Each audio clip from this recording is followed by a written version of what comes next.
አንዴ ስቆጣ ሐሰን እንዲህ አለኝ፣ እኛም እኮ ኦሮሞዎች ነን፣ አንተ ብቻ ነህ እንዴ ለኦሮሞ የምትቆረቆር? እኛም እናውቅለታለንና አትናደድ፣ ታገስ። በዚህ ምክንያት ነጋሶ ጨቅጫቃ ሆነብን ይሉኝ ነበር። ኦሮሚያ በልማት ወደ ኋላ እየቀረች ስለነበረ ለሥራ ካልተነቃቁ በኦህዴድና በሌሎች ድርጅቶች መካከል የሚፈጠረው ልዩነት ቅራኔዎችን በመፍጠር የፌዴራሊዝም ስርዓቱ የመፍረስ አደጋ ሊያጋጥመው እንደሚችል በተደጋጋሚ ለማሳሰብ ሞክሬያለሁ። እና ሐሰን አሊን ከህወሓት መማር አለባችሁ ስላቸው እንዴት ከነሱ ጋር ታወዳድረናለህ? እነሱ እኮ የ17 ዓመት ተሞክሮ አላቸው በሚል ይሟገቱኝ ነበር። እኔም ከኦህዴድ በኋላ የተመሰረተው ደኢህዴን ተሞክሮ እየቀሰመ በአጭር ጊዜ ውስጥ ጥሩ እንቅስቃሴ እያደረገ እኮ ነው እያልኩ ለማሳመን ሞክር ነበር። የኦሮሚያ መስተዳድር ዘገምተኛ አሰራር ያናድደኝ ስለነበር ዘውትር እነታረክ ነበር። የሥራ አስፈጻሚ ኮሚቴ ግምገማ ሲካሄድ የፋይናንስ ቢሮን ይመራ የነበረው አቶ አለማየሁ ደሳለኝን ስንገመግም ቆይተን ሳንጨርስ ለምሳ ወጣን። ከምሳ ስንመለስ አለማየሁ ደሳለኝ ቤተ መንግሥት ግቢ ውስጥ ራሱን በሽጉጥ ገደለ። የሚያሳዝነው አለማየሁ በግምገማው ምንም አልተገኘበትም። ንጹህነቱን ልንነግረው ነበር። ግምገማው እጅግ ከባድ ስለሆነ የሚያለቅሱና እንደ እብድ የሚያደርጋቸውም ነበሩ።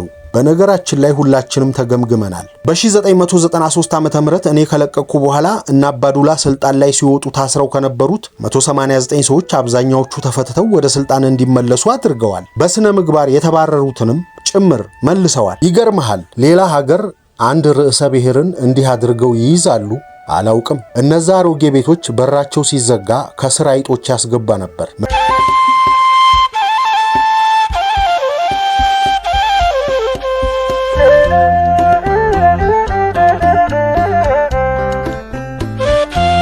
ጤና ይስጥልን። ሀብል ተረክ ቤት የተገፋው ፕሬዝዳንት ዶክተር ነጋሶ ጊዳዳ ከዳንኤል ተፈራ ዳንዲ ነጋሶ ከተሰኘው መጽሐፉ ላይ ታሪክ የማይረሳውና የሀገሪቱ ፕሬዝዳንትና ታማኝ አገልጋይ ሆነው ሳለ ግፍ የተዋለባቸውና የህይወት ዘመናቸውን ሙሉ በውስጣቸው ይዘው በመኖር ለሀገራቸው እንደታመኑ ያለፉ ድንቅ ፕሬዝዳንት ልናጋራችሁ ወደድን። ቻናላችንን ሰብስክራይብ በማድረግ እንድታበረቱን ስንል በአክብሮትና በፍቅር እየጠየቅን ስለምታደርጉልን ሁሉ በማመስገን አብራችሁን ቆዩ።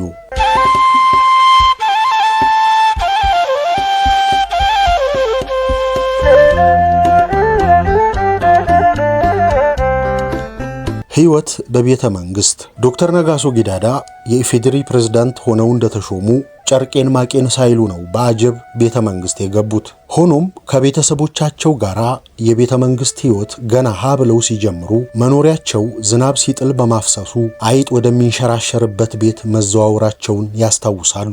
የቤተ መንግስቱ መኖሪያ ከአንድ የእንግሊዝ ባለሀብት መኖሪያ እንደማይበልጥ የሚናገሩት ዶክተር ነጋሶ ታላቁ ቤተ መንግስት ውስጥ አዲስ የፕሬዝዳንት መኖሪያ ቤት እንዲሰራ ዲዛይኑን አውጥተው የሻቢያ ጦርነት ሲጀመር እንደተስተጓጎለ ይገልጻሉ።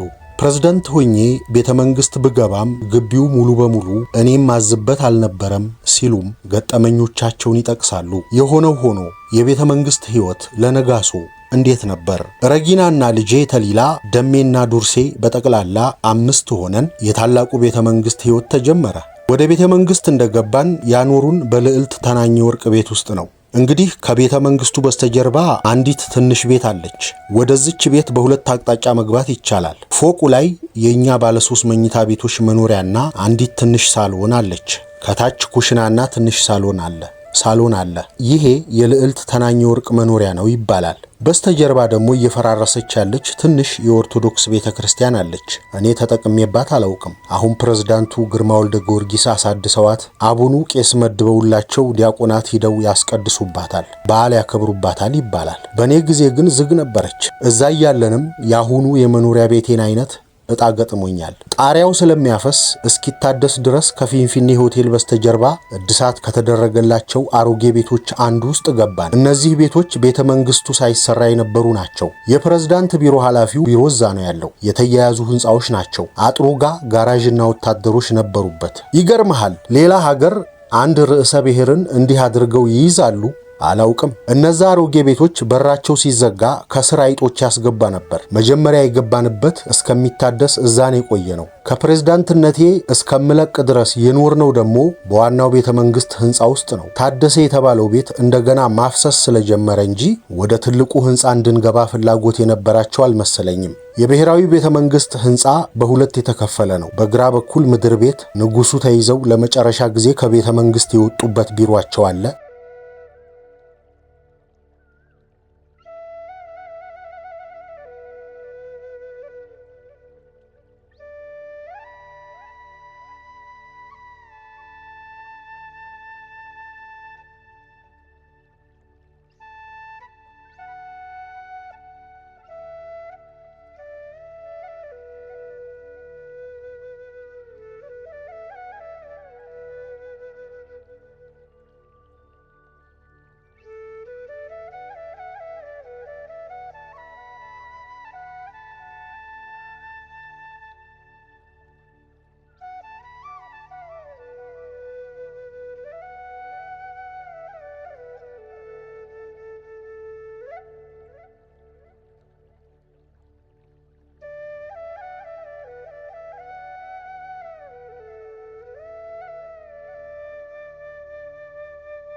ለአብነት አንድ ቀን ከእንቅልፌ ስነቃ ግቢው በባንዲራ ተሞልቷል። ምንድነው ብዬ ስጠይቅ ዳንኤል አራፕ ሞይ መጥቶ አርፏል አሉኝ። የግድ ማወቅ ባይኖርብኝም ደስ አይልም። እናም ቤቱ እንደ እንግዳ መቀበያ ሆኖ የፕሬዝዳንቱ መኖሪያ ቤት ሌላ ቦታ ቢሰራ ይሻላል በሚል ዲዛይኑን አውጥተን ታላቁ ቤተ መንግስት ውስጥ ለማሰራት በጀት ተይዞ ነበር።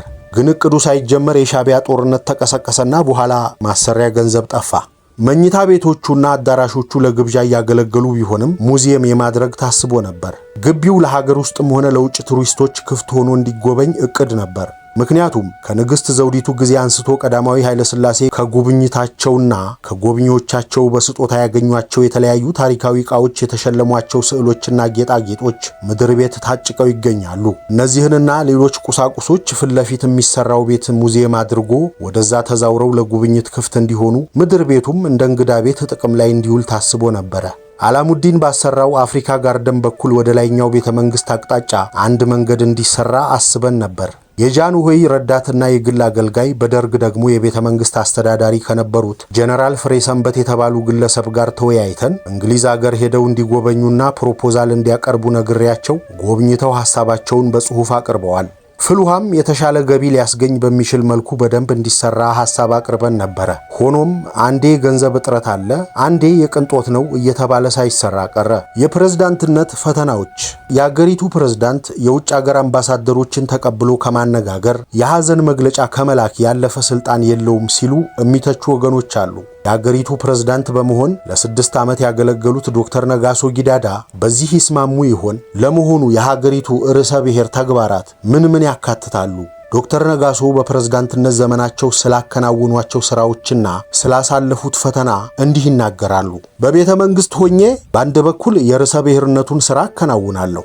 3 ወይም 4 አይነት ስራዎች ነበሩኝ። ከነዚህ ውስጥ አንዱ የኛን አምባሳደሮች መሾም፣ የውጭ አምባሳደሮችን ማሰናበት፣ አዲስ የተሾሙትን ዕውቅና ሰጥቶ መቀበል፣ እንዲሁም መንግስታዊና መንግስታዊ ያልሆኑ ልዑካንን ተቀብሎ ማነጋገርና ከሀገሪቱ ጋር ጥሩ ግንኙነት እንዲመሰርቱ ጥረት ማድረግ ነው። ከዚህ አኳያ ለምሳሌ ወደ ጨረቃ የሄዱት የአሜሪካዊው አስትሮኖት የስነ ህዋ ምሁር የጆን ግሌንን ታሪክ የሚተርክ መጽሐፍ ታትሞ ለንባብ ቀርቦ ነበረ። በዛ መጽሐፍ ውስጥ ከዓለም ሀገሮች ባንዲራዎችን ይዘው ሄደው ነው የተከሉት። ባንዲራቸው ከተተከለላቸው ሀገሮች አንዷ ደግሞ ኢትዮጵያ ናት። ምክንያቱም ኢትዮጵያ ከአፍሪካ የስልጣኔ ታሪክ ያላትና ለዓለም ሰላም ለማበርከት የተለያዩ እንቅስቃሴዎችንና አስተዋጽኦ ያደረገች ሀገር በመሆኗ ነው። በተለይም በጸረ ቅኝ ግዛት እንቅስቃሴ ላደረገችው አስተዋጽኦ ዕውቅና ለመስጠት ነው። እነዚህ ሰዎች መጽሐፉን በስጦታ ያበረከቱልኝ ሲሆን እስካሁን ቤተ መንግስት ውስጥ ይገኛል። ለጉብኝትም ሆነ ለሥራ ከመጡ ርዕሰ ብሔሮች ውስጥ የጀርመንና የጣሊያን ፕሬዝዳንቶች ይገኙባቸዋል። ከርዕሳነ መንግስታትና ከርዕሰ ብሔሮች መካከል ለሥራ መጥተው ያገኘኋቸው ደግሞ የሱዳን፣ የናይጄሪያ፣ የኬንያና የጅቡቲ ናቸው። ሌላው በተግባሬ አዲስ አበባ ውስጥ በሚካሄዱት ዓለም አቀፍ ስብሰባዎች ላይ መሳተፍ ነው። የተባበሩት መንግስታት ድርጅት እንዲጠናከር ለመርዳት ከሚደረጉ እንቅስቃሴዎች አንዱ የኢሲኤ ግንባታ ነበርና ግንባታው ሲጠናቀቅ በምረቃው ስነ ስርዓት ላይ ኮፊ አናን እና እኔ ተገናኝተናል። ጄሲ ጃክሰን ደግሞ ሌላ ጊዜ መጥቶ አግኝቼዋለሁ። ከሀገር ልማት አኳያ የአዲሱን ቦሌ ዓለም አቀፍ ኤርፖርት የመሰረት ድንጋይ ያስቀመጥኩት እኔ ነኝ። የሐዋሳ ዩኒቨርሲቲንም እንዲሁ። መገናኛ ያለው የአድዋ አደባባይ ፈረሰ እንጂ በአድዋ 100ኛ ዓመት በዓል ጊዜ የመረቅኩት እኔ ነኝ። ኢምፔሪያል ሆቴል ፊት ለፊት ሊሰራ የታቀደውን አፍሪካ ፓርክ መርቄ ነበር። አሁን ግን የቀረ ይመስለኛል። ሌሎች ብዙዎችም ነበሩ። ለጉብኝት ወይም እኔን ሰላም ለማለት መጥተው ያገኘኋቸውም አሉ። ለምሳሌ በተለያዩ ክልሎች የልማት እንቅስቃሴ ትልቅ አስተዋጽኦ እያበረከተ የሚገኘው ግላይመር ኦፍ ኤሆፕ የሚባል ድርጅት መስራች ይጠቀሳሉ። ድርጅቱን ያቋቋሙት ሰው ከልጃቸው ጋር መጥተው ካወያዩን በኋላ ነው ስራ የጀመሩት። ኢትዮጵያ ውስጥ ከሚንቀሳቀሱ ድርጅቶች ውስጥ እኔን የጎበኙኝና ችግራቸው እንዲፈታላቸው ተጽዕኖ አደርግ ዘንድ የጠየቁኝ በርካቶች ነበሩ። በጎዳና ተዳዳሪዎችና HIV ኤድስ ላይ የሚሰራው የማዘር ተሬዛ ድርጅት አንዱ ነው። ማዕከል ለመክፈት መሬት ፈልገው ማመልከቻ ቢያስገቡም አልተሳካላቸውም። እባክህ ሁኔታው እንዲመቻች እርዳን ባሉኝ መሰረት ከአቶ አሊ አብዶ ጋር ተወያይተን ገፈርሳ አካባቢ መሬት እንዲሰጣቸው አደረግን። እዚያ በኤድስ የታመሙ ግለሰቦችና ወላጅ አልባ ሕፃናትን የሚረዳ ማዕከል ከፍተው የጋበዙኝ ዕለት እጅግ በጣም ተደስቻለሁ። ኮልፌ ከሚገኘው የፊስቱላ ሆስፒታል ኃላፊዎች እንዲሁ የቦታ ጥበት ችግር እንዳለባቸው ከገለጹልን ኋላ እኔና የጤና ጥበቃ ሚኒስትር የነበረው ዶክተር ታደሰ ከበደ በቦታው ድረስ ሄደን ችግሩን ተመልክተን መጣንና ከኦሮሚያ አስተዳደር ጋር በመነጋገር ታጠቅ የሚባለው አካባቢ ትልቅ የሕክምና ማዕከል እንዲሰሩ ቦታ አሰጥተናቸዋል። ስራው ሲጠናቀቅ መርቄ የከፈትኩላቸው እኔ ነበርኩ። በዚህም የተሰማኝ ደስታ ወደር የለሽ ነው። የአንድ ፕሬዝዳንት ሌላው ተግባሩ የሀገርን ገጽታ ማስተዋወቅ፣ እሴቶችን ማንጸባረቅ፣ በዜጎች መካከል መልካም ግንኙነት እንዲኖር ማድረግና ልማትን ማበረታታት ሲሆን ከዚህ አኳያ መላው ኢትዮጵያን ጎብኝቻለሁ። ኦህዴድ ባዘጋጃቸው የተለያዩ ፕሮግራሞች እንዲሁም ቦረና በአንድ የገዳ ስርዓት ላይ ተገኝቻለሁ። የድሬዳዋ፣ የሶማሌ፣ የአፋር፣ የሐረሪና የኦሮሚያ ክልሎች ባዘጋጁት የጋራ ፕሮግራም ላይ በሐረሪ ተገኝቻለሁ። የሐረሪና ኦሮሚያ ክልል ባዘጋጁት ጨላንቆ ፕሮግራም ላይም ተሳትፌያለሁ። በተረፈ ባሌ፣ ጅማ፣ ነቀምቴ፣ አዳማና አምቦ በተካሄደ የኦህዴድ ዓመታዊ በዓልና ጉባኤዎች ላይ ተገኝቻለሁ። በተለይ በደቡብ በአማራና በትግራይ ባደረግኳቸው ጉብኝቶች ብዙ ነገር ተምሬያለሁ። ቤኒሻንጉል፣ ጋምቤላ፣ ቦንጋ፣ ሰቆጣና አፋርን ጎብኝቻለሁ። ያየኋቸውና የቀሰምኳቸው ተሞክሮችንም ለኦሮሚያ ባለስልጣናት ለአቶ ሐሰን አሊና ለአቶ ኩማ ደመቅሳ ማስታወሻ ልክላቸው ነበር። ይህን ማደርገው እንዲበረታቱ በማሰብ ነው። ለምሳሌ በትግራይ ሴቶችና ሕፃናት ድንጋይ እየተሸከሙ እንዴት ግድቦችን እንደሚሰሩ አይቻለሁ። አሁን ትላልቅ ተሽከርካሪዎች የሚገጣጠሙበት መስፍን ኢንጂነሪንግ ቦቴ መኪና እንኳ መጠገን የማይችል ትንሽ ጋራዥ በነበረ ጊዜ አይቼዋለሁ። በእርግጥ ፋብሪካ ሆኖ ሲመሰረት ተገኝቼ ነበር። በትግራይ በአማራና በደቡብ አካባቢ ምሁራንን የማግለል ሁኔታ ቢኖርም እገሌኮ ኢዲዩ ነው፣ ኢሃፓ ነው፣ ኢሰፓ ነው፣ ነፍጠኛ ነው በሚል የማግለል ሁኔታ አይታይም ነበር። በኦህዴድ በኩል ግን ኦነግ ነው ወይም ኢሰፓ ነው በሚል ሰዎችን ማግለል የተለመደ ነው። ኦሮሚያ በልማት ወደ ኋላ እየቀረች ስለነበረ ለሥራ ካልተነቃቁ በኦህዴድና በሌሎች ድርጅቶች መካከል የሚፈጠረው ልዩነት ቅራኔዎችን በመፍጠር የፌዴራሊዝም ስርዓቱ የመፍረስ አደጋ ሊያጋጥመው እንደሚችል በተደጋጋሚ ለማሳሰብ ሞክሬያለሁ። እና ሐሰን አሊን ከህወሓት መማር አለባችሁ ስላቸው እንዴት ከነሱ ጋር ታወዳድረናለህ? እነሱ እኮ የ17 ዓመት ተሞክሮ አላቸው በሚል ይሟገቱኝ ነበር። እኔም ከኦህዴድ በኋላ የተመሰረተው ደኢህዴን ተሞክሮ እየቀሰመ በአጭር ጊዜ ውስጥ ጥሩ እንቅስቃሴ እያደረገ እኮ ነው እያልኩ ለማሳመን ሞክር ነበር። የኦሮሚያ መስተዳድር ዘገምተኛ አሰራር ያናድደኝ ስለነበር ዘውትር እነታረክ ነበር። ፕሬዝዳንት በነበሩበት ወቅት ለጉብኝት ከአዲስ አበባ ሲወጡ የሚያስታውሱት ገጠመኝ ይኖረውታል ተብለው ተጠይቀው ኢትዮጵያ ውስጥ ባደረኳቸው ጉብኝቶች ብዙ አስደሳች ነገሮች ገጥመውኛል። ለምሳሌ ቦረና የገዳ ጉሚ ጋዮ በሚባል የገዳ ስነ ስርዓት ላይ ተገኝቼ ነበር። ከሐዋሳ በሄሊኮፕተር ነበር ሄድ ነው። ከገዳ ስርዓት አንዱ በሆነው የአባ ገዳ የምርጫ ጉባኤ ላይ ተገኝቼ ድሮ በታሪክ የማውቀውን ዕውቀት በውን በማየቴ ረክቻለሁ። ጉባኤው ሁሉንም ነው የሚያስተናግደው። ምልክቱ ሜዲቻ ይባላል። የከብት እግር ስር ያለው ቆዳ አውጥቶ በሁለት እጅ ይጠለቃል። ይህን እጅ ላይ የሚደረግ ቆዳ ሰጥተውኝ ነበር። ሆኖም ቤተ መንግስት ረስቸው ወጣሁ። በጣም የሚያምረውን የባሌን ፓርክም ጎብኝቻለሁ። ሶፍ ዑመር ዋሻም ማየት በጣም ያስደስታል። ከዋሻዎቹ ባንዱ መኮ የሚባል መሪ እንደነበር ሲነግሩኝ በ16ኛው ክፍለ ዘመን በምዕራብ ሸዋ በኩል እስከ አርጆ ድረስ የሜጫን የገዳ ሰራዊት የመራውን የመኮ ቢሌ የተባለ መሪ አስታወሰኝ። መኮ ቢሌ ከጊቤ ማዶ ተይዞ በዳሞታዎች ተገድሏል። ምናልባት ከሱ ጋር ግንኙነት ይኖራቸው ይሆን እላለሁ። በ1984 ዓመተ ምህረት ኦነግ በደንቢዶሎ ከተማ መኮቢሊ የሚባል ትልቅ የገዳ ስርዓት አዘጋጅቶ ከውጭና ከሀገር ውስጥ በርካታ ኦሮሞዎች ተሳትፈውበታል። በነገራችን ላይ ጃንሆይ ቤተ መንግስት የሰሩባቸውን አካባቢዎች በጎበኘሁ ቁጥር የአውሮፓ ስልጣኔና የመልክዓ ምድር ገጽታ ወዳጅነታቸው ይደንቀኛል። የድሬዳዋና የባህር ዳር ቤተ መንግስቶች ከፍታ ቦታ ላይ ስለተሰሩ በጣም ይማርካሉ። የአምቦና የብሔራዊ ቤተ መንግስትም ከፍታ ቦታ ላይ ባይሰሩም ቅርጻቸው ያምራል። የመቀሌው የአጤ ዮሐንስ ቤተ መንግስት እንዲሁ የ19ኛው ክፍለ ዘመን ህንፃ ነው። እነዚህን አሳድሶ ሙዚየም ማድረግና በቅርስነት መጠበቅ ተገቢ ነው። በጉብኝቶቼ ወቅት የማስታውሰው በሁሉም ክልሎች ህዝቡ በደስታ ይቀበለኝ እንደነበር ነው። ትልቅ ግብዣ ሲደረግልኝና የወርቅ ሽልማት በስጦታ ሲበረከትልኝ ግን በጣም እጨነቅ ነበር። እናም ከሚደቻ በስተቀር አንድም ስጦታ አልተቀበልኩም። እንደውም እቆጣ ነበር። ባለስልጣኖች ጉብኝት በሚያደርጉበት ጊዜ የአካባቢው ትንንሽ ባለስልጣናት ከአካባቢው ነዋሪዎች ላይ ቅቤ፣ በግ፣ ከብትና ሌላም ነገር እየሰበሰቡ ሲሰጧቸው ታዝቤያለሁ። በእኔ ስም ይዘው እንዳይመጡ በጥብቅ አስጠነቅቃቸው ነበር። አንድ ጊዜ ግን ከባሌ አገልግል ጭነው ይዘውልኝ እንደመጡ አስታውሳለሁ። አሁን እና አባዱላና እነመለስ በየአካባቢው አንዴ ጋቢ ሌላ ጊዜ በሬ ተበረከተላቸው የሚባለውን ስሰማ ወዴት እየሄድን ነው እላለሁ። እንደኔ ትክክል አይደለም። ፈጣሪ ነፍሴን ያተረፋት ተአምራዊ ገጠመኝም አለኝ። ፕሬዝዳንት ከመሆኔ በፊት ከታምራት ላይኔ ጋር የአርባ ምንጭ ጨርቃጨርቅ ፋብሪካን መርቀን ስንመለስ አየር ላይ ያለን የአውሮፕላኗ በር ቁልፉ ተሰብሮ ተከፈተ። ሁለት የአውሮፕላኗ ሰራተኞች ተጋግዘው በሩን ከዘጉት ኋላ ለአንድ ሰዓት በሩ እንዳይከፈት ጥርቅም አድርገው እንደያዙት ነው አዲስ አበባ የደረስነው። ሻዕቢያ አዲግራትን በአውሮፕላን የደበደበ ጊዜ ደግሞ አሶሳ ነበርኩ። የዚያን ዕለት ዘራይ ከሚባል ሰው ጋር ወደ አዲስ አበባ ለመመለስ ደንቢዶሎ ስንቃረብ የአውሮፕላኗ ባትሪ ድንጋይ አልሰራለ። ደንቢዶሎ አርፈን ጥገና ተደርጎላት አዲስ አበባ ገባን። ፈጣሪን አመሰገንኩት። ያን ዕለት ማታ ነው ሻዕቢያን ደምስሰን ከባድሜ ለማስወጣት የወሰንነው። ለጉብኝት ስዘዋወር ዘመዶቼና ጓደኞቼ እኔን ለማግኘት እየፈለጉ ለፕሮቶኮል ተብሎ ጠባቂዎቼ ይከለክሏቸው እንደነበርም አስታውሳለሁ። ለምሳሌ አሶሳ ያገኘሁት ያጎቴ የወየሳ ሶለን የልጅ ልጅ ኢያሱ የተባለው እንደምንም ብሎ በጥበቃ ቁራጭ ደብዳቤ ላከልኝና ከብዙ ዓመታት በኋላ አገኘሁት። ጋምቤላ ሄጄ ደግሞ የቄስ ጉዲና ልጅ የሌንሳ ባል አለማየሁ ከተማ እንደታሰረ ሰማሁ። ፍቱም አትፍቱም ሳልል ሰላምታይን እንዲያቀርቡልኝ ብቻ ነገርኳቸው። አሁን እሱ ለገጣፎ ትልቅ ሪል ስቴት ያለው ኢንቨስተር ነው። ከተፈታ በኋላ እስከ 1997 ዓመተ ምህረት ድረስ ይጠይቀኝ ነበር። እኔን ማወቁ ለመፈታት እንደረዳው ነግሮኝ ነበር። ከ1997 ዓመተ ምህረት በኋላ በግል ተመርጬ ፓርላማ ስገባ ግን እኔን መጠየቁን አቆመ።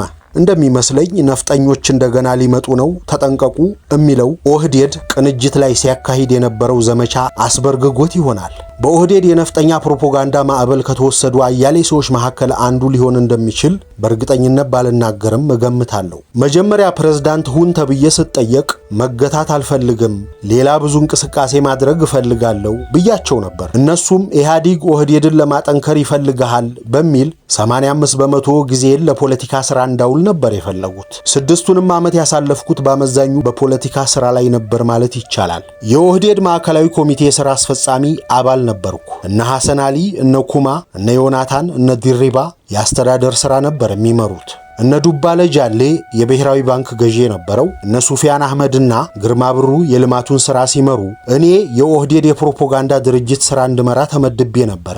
የኦህዴድ ጽሕፈት ቤት የፕሮፓጋንዳ ድርጅት ኃላፊዎች ሆነው የተመደቡት አለማየሁ አቶምሳ አሁን የኦሮሚያው ፕሬዝዳንት እና አበራ ኃይሉ የኦሮሚያ ቴሌቪዥንና ሬዲዮ ኃላፊ ነበሩ። በፓርላማና በዩኒቨርሲቲ የድርጅቱን ፕሮፓጋንዳ ሥራ የሚመሩት ደግሞ አልማዝ መኮና በኋላ የተካት ዶክተር መሐመድ ይባላል፣ ሂሩት ቢራሳ ሲሆኑ ከኦሮሚያ ሚዲያ ደግሞ ንጉሴ ደምሴ፣ ደግፌ ቡላ፣ ገቢሳና ሱሌማን ደደፎ ኮሚቴው ውስጥ ነበሩ። እኔ ሊቀመንበር ነበርኩ። በሬዲዮ ፋና፣ በኢትዮጵያ ቴሌቪዥን፣ በዋልታና በኦሮሚያ ጋዜጣ የሚሰራውን የፖለቲካ ሥራ ነበር እምመራው። ዋናው ነገር የኦህዴድ ማዕከልን የሚመሩት አለማየሁ አቶምሳና አበራ ኃይሉ ነበሩ። እነሱ በኦሮሚያ ክልል እስከ ቀበሌ ድረስ የሚሰራውን ሥራ ይመራሉ። እቅዶች በጋራ ይወጣሉ። አብዛኛውን ጊዜ የእቅዶች ይዘት የአባላት ምልመላና ግንባታ ጉዳይ ነው። የአርሶ አደር ካድሬዎች ምልመላና ግንባታ የሥልጠና ፕሮግራም ጋዜጣ ሽያጭ አለ። ጋዜጦች በክልል እንዲሰራጩ ይደረጋል። እስከ ቀበሌ ድረስ ተሰራጭቶ ገንዘብ ይሰበሰባል። የአባላት ግምገማም አለ።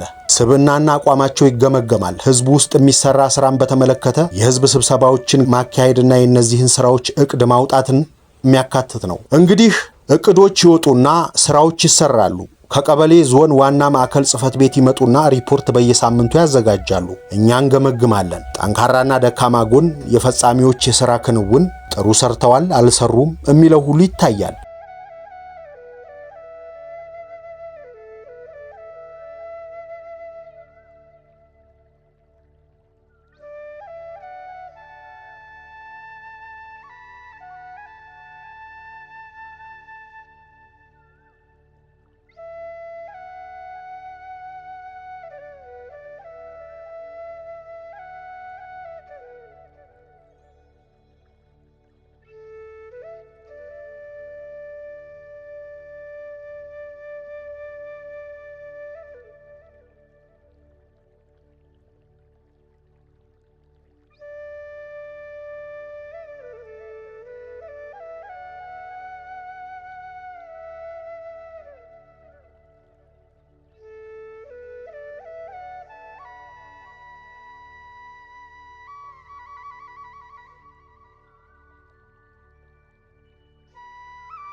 አንዴ ስቆጣ ሐሰን እንዲህ አለኝ፣ እኛም እኮ ኦሮሞዎች ነን፣ አንተ ብቻ ነህ እንዴ ለኦሮሞ የምትቆረቆር?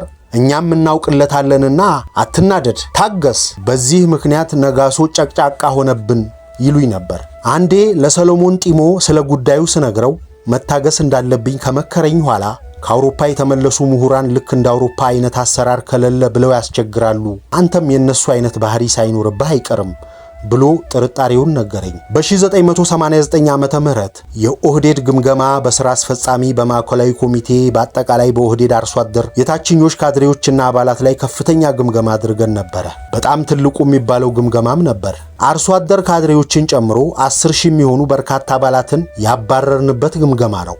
189 ካድሬዎችን በሙስናና በነፍስ ግድያ ወንጀል እንዲታሰሩ ያደረግንበት፣ በመጨረሻ 300 ካድሬዎች ብቻ በማስጠንቀቂያ ያስቀረንበት ግምገማ ነው። የግምገማዎችን መነሻ ያመለካከት ማለትም ጠባብ ብሔርተኝነት መሆን፣ ዲሞክራሲያዊ ያልሆነ ብሔርተኝነት መኖር፣ ሕገ መንግስቱ ለክልሉ ለሚሰጣቸው መብቶች የማይከራከሩ በሚል ይቀመጣሉ።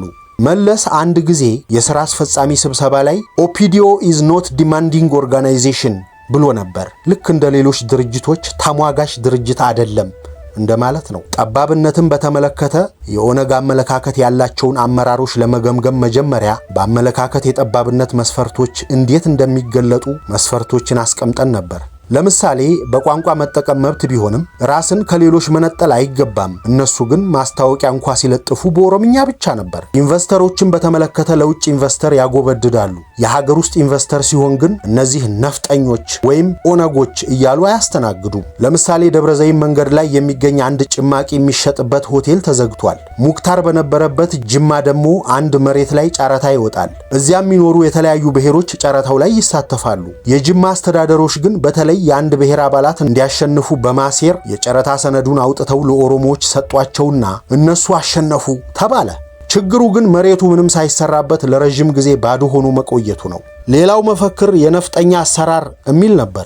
ነፍጠኛ የሚባሉት በሚኒሊክ ወረራ ጊዜ መሳሪያ ይዘው በየአካባቢው የሰፈሩ ገዢዎችና ሰራዊቶቻቸው ሲሆኑ የገዢው መደብ ቁንጮ አባላት የሆኑት በተለይ ከሰሜን ሸዋ የተውጣጡ አማሮች ናቸው። ነገር ግን ከሸዋ፣ ከወሎ፣ ከትግራይ፣ ከጎንደርና ከጎጃም የተቀላቀሏቸውም አሉ። እነዚህ ነፍጠኞች በሰፈሩበት አካባቢ ፍትህና የሰብአዊ መብት አጠባበቅ ብሎ ነገር የለም። መገለጫቸው ማሰር፣ መደብደብ፣ መዝረፍ ነበር። የበላይ ሹማምንቶች ሲሄዱ የሚያቀርቡት ሪፖርት የተጋነነ ነው። መኳንንቶች ሲመጡ ጌታዋን እንዳየች ውሻ ይሽቆጠቆጣሉ።